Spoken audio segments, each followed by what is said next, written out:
Hey learners, welcome to Unacademy. My name is Sameer. I teach you English on this platform. अब बच्चे तुम सबके दिमाग में एक क्वेश्चन चल रहा होगा कि वोकेबलरी कितनी इंपॉर्टेंट है तुम्हारी इस जर्नी में, या फिर देखा जाए इस लास्ट फेज में अगर तुम क्लैट की तैयारी कर रहे हो, या फिर क्लैट नहीं तो स्लैट की, या फिर आईलेट की, या फिर किसी भी कॉम्पिटिटिव एग्जाम्स की अगर तुम कभी भी तैयारी कर रहे हो और वोकेबलरी में बहुत डर लगता है तो ये वीडियो तुम्हारे लिए बहुत ज़रूरी है। मैं शायद तुम्हें वो वर्ड्स ना बताऊं, मगर मैं वो सोर्सेस, वो तरीके और कौन कौन सी किताबें बहुत ज़रूरी होती हैं और कैसे वोकेबलरी को याद रखना होता है, इसके बारे में भी हम इस वीडियो में एंड तक बात करेंगे। I am bringing up with 5 pointers जिससे तुम्हारी वोकेबलरी इंप्रूव हो सकती है। Now coming back to the question I have asked you, क्या वोकेबलरी इंपॉर्टेंट है? क्या ज़रूरी है? आंसर है हाँ भी, बट इट डिपेंड्स। क्यों? आओ इसका रीज़न जानते हैं। ये PYQ के पैसेजेस हैं, ये वर्ड्स हैं जो कि शायद किसी बच्चे को समझ में ना आए। अब मैं इन वर्ड्स का आपको मीनिंग दिखा देता हूँ। अब अगर आप इस पैसेज को पढ़ें, थोड़ा इजी लगेगा समझने में भी और रीड करने में भी। अगर मैं इन वर्ड्स को हटा दूँ, क्या अब भी पैसेज इजी लग रहा है? अगर आपका आंसर है हाँ, तो वोकेबलरी हो सकता है आपके लिए इतनी इंपॉर्टेंट ना हो। बट अगर आप बहुत घबरा रहे हो, आपको नहीं समझ में आ रहा ऑथर की टोन क्या है, ऑथर कहना क्या चाह रहा है, आपका बिल्कुल से फ्लो चला गया है, then I think vocabulary is really important for you. और इस वीडियो को एंड तक देखें, और जिसका आंसर नहीं था कि नहीं हम समझ रहे थे, वो भी इस वीडियो को एंड तक देखें, बिकॉज मैं आप लोगों को इस वीडियो में कैसे वोकेबलरी इम्प्रूव करना है, कैसे डेवलप करना है और कैसे याद रखना है, इसके बारे में सारी डिटेल्स दूंगा। चलो, पहला सवाल ये आना चाहिए कि वर्ड लिस्ट से पढ़ना चाहिए या बुक से। आंसर क्लियर है, बुक से, क्योंकि वर्ड लिस्ट काफ़ी कंफ्यूजिंग हो जाती है। अगर मैं आपको बोलूँ कि हमें जो मोस्टली मेजरली हमारे कोचिंग इंस्टीट्यूट जो हमें प्रोवाइड करा देते हैं, they are like 500 important words for CLAT examination, 1000 important words for CLAT examination. अब ये जो एग्जाम के वर्ड्स हैं, कभी कभार अगर तुम इसको रीड करने बैठोगे तो ऐसा लगेगा मिनी डिक्शनरी उठा ली है। हमें नहीं पता ये वर्ड्स कहाँ पे यूज़ होते हैं, अगर हमें सेंटेंसेस मिल भी जाएंगे तब भी हम रिलेटिविटी फैक्टर नहीं ढूंढ पाते। हमें ये नहीं पता ये किस प्रीवियस ईयर क्वेश्चन पेपर में आया है, या फिर किस आर्टिकल में यूज़ है, या फिर इसका मेजरली हम लोग कहाँ कहाँ इन वर्ड्स को यूज़ कर सकते हैं। तो काफ़ी हद तक वो जो लिस्ट होती है ना वर्ड और प्लेन मीनिंग की, ये काम नहीं करती until unless you have experience those word. Second question जो हमारे दिमाग में आता है कि हम खुद से कैसे समझें कि कौन से वर्ड्स इंपॉर्टेंट है और कौन से वर्ड्स इंपॉर्टेंट नहीं है। इसके लिए सबसे बेस्ट एग्जांपल यही होता है कि आप PYQs पढ़ो। जब प्रीवियस ईयर क्वेश्चन पेपर को सॉल्व कर रहे होते हो तो आपको पता होता है कि किस किस थीम से हमारे पास पैसेजेस आए हुए हैं, कहाँ कहाँ कौन से वर्ड्स ऐसे थे जिसमें आप फंस गए थे, क्या क्या वर्ड्स आपको समझ में आ रहे हैं, क्या क्या वर्ड्स आपको समझ में नहीं आ रहे। जो वर्ड आपने पास में पढ़ रखे हैं, क्या वो भी आप वर्ड समझ पा रहे हो या नहीं समझ पा रहे हो। तो it is kind of a reality check जो कि बहुत ज़रूरी होती है। As a student I am saying to you कि आपको पता रहे, कॉन्फिडेंस मिलता है, आपको समझ मिलती है कि हाँ जिस डायरेक्शन में आप जा रहे हो बहुत सही जा रहे हो या नहीं जा रहे हो।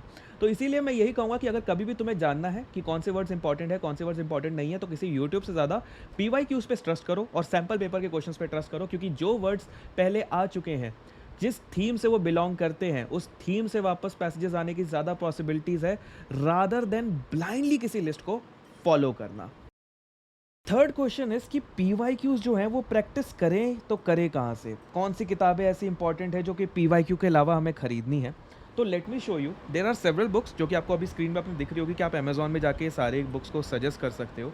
पर्सनली अगर मेरी बात सुनो तो मेरे पास तो ये किताब है, मैं किसी ऑथर को ऐसे मतलब प्रमोट नहीं कर रहा हूँ, but I will definitely say if I have to like have an understanding practice questions. बच्चों को पढ़ाने के लिए थोड़ा सा अंडरस्टैंडिंग जब क्वेश्चंस की हमें रखनी होती है कि प्रीवियस 14 ईयर्स के, इस बुक में आपको प्रीवियस 14 ईयर्स के क्लैट और आईलेट के क्वेश्चंस मिल जाते हैं। तो मेरे लिए तो ये एक डेस्टिनेशन है जिसमें मुझे अगर आईलेट के बच्चों को भी पढ़ाना है और क्लैट के बच्चों को भी पढ़ाना है, किस टाइप के क्वेश्चंस आते हैं अंडरस्टैंड करना है, this book is actually a very helpful for me, क्योंकि मुझे इसमें दिखता है कि सेक्शन बाय सेक्शन उन्होंने क्वेश्चंस डिवाइड कर रखे हैं। पहले सेक्शन में वोकैबुलरी मिल जाता है, there are different publication houses, आप उनकी भी किताबें सजेस्ट कर सकते हो सिमिलर पैटर्न में, वो भी सिमिलर मतलब फॉर्मेट में आपको मिली वो भी रहती हैं। मेरे पास तो ये किताब है, मैं इसको देखता हूँ। बस हाँ, इसका थोड़ा सा डिलीवरी टाइम ज़्यादा होता है बिकॉज ऑफ ऑब्वियसली कि ये डिमांड पे है मार्केट में, कितनी नहीं। तो अगर आपको ये किताब मिल जाती है, डिस्क्रिप्शन बॉक्स में इसके भी आपको डिटेल्स मिल जाएंगी और आपको ये वहाँ पे भी मिल जाएगी, अमेजॉन में भी मिल जाएगी, you can go for this one. अब जैसे-जैसे ये बढ़ रहा होगा, आपको एक और चीज़ समझ में आ रही होगी कि इंपॉर्टेंट बुक्स है कौन-कौन सी। दिस इज़ जस्ट पीवाईक्यू जो मैंने आपको बताया, पीवाईक्यू के 14 ईयर्स के क्वेश्चंस आपके पास आ गए। वोकैब्युलरी के लिए और कौन-सी 2 किताब बचती है? एक किताब देखा जाए वर्ड मेड ईज़ी, और उसी का एक और वर्ज़न है, जिसको हम लोग उसके बेबी वर्ज़न कहते हैं, 30 डेज़ में इंग्लिश लर्न करो। सेम ऑथर नॉर्मन लुइस की ही वही किताब है। बट दोनों किताबों के अपने कुछ प्रोस हैं और कुछ कॉन्स हैं। अगर मैं तुम्हें बताऊँ कि वर्ड मेड ईज़ी अगर एक्चुअली में बहुत अच्छे से करना चाहते हो, तो it takes at least 2 to 3 months to complete that book. Understanding the current time, we don't have that much time.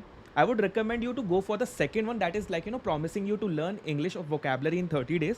It has similar kind of content, बस वही है कि थोड़ा सा filtered है और आपके लिए बहुत essential होगा। बट अगर आपको लगता है कि आप इतनी जल्दी वर्ड मेड ईजी कर लेते हो, तो फर्स्ट प्रायोरिटी में उसी किताब को रखो। अब जैसा कि मैंने तुम्हें पीवाईक्यूज के बारे में बता दिया, इंपॉर्टेंट किताबों के बारे में बता दिया, तुम्हें सोर्सेज के बारे में बता दिया, तुम्हारी आधी डाउट्स तो मैंने यहीं पे सॉल्व कर दी। अब अगर तुम्हें फिर भी लगता है कि हमें वोकैब्युलरी नहीं याद हो रही, तो उसका एक ही तरीका है, that is mnemonics. Practicing mnemonics, कि वर्ड्स को किसी रिलेटेबल एग्जाम्पल से याद रखना या फिर रिलेटेबल सिचुएशन से याद रखना। It could be any word. अगर आप उस वर्ड को किसी ऐसी फैमिलियर सिचुएशन पे अगर उसको रख देते हो, जैसे अगर मैं एक एग्जांपल दूँ मर्की वर्ड का, जिसका मीनिंग होता है डार्कनेस।